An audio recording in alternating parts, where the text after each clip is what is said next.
Hello everyone, welcome back to our channel. In this tutorial, we are going to talk about how to add blogger blog to Google AdSense and earn money. So what you need to do is just log into your account and click on the left side of the menu earnings.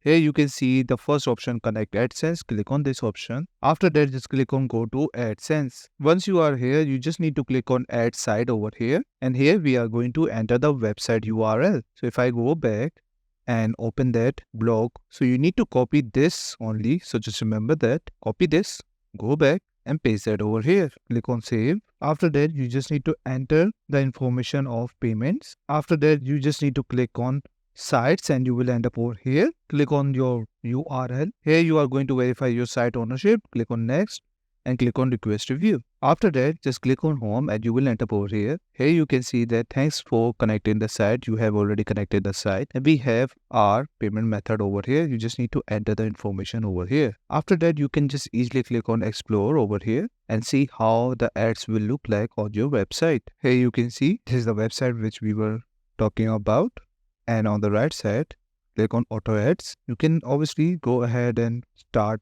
adding formats and overlay of your ads, how it looks like. And once it's done, just click on apply to site. After that, just click on add. You can see that we have added our website over here and auto ads are on. You can even get the report from over here, but obviously it takes some time to start working. So make sure to wait for a while. That's it. This is all you need to know how to add blogger blog to Google AdSense and earn money. I hope you like this video. Please subscribe. Bye bye and take care.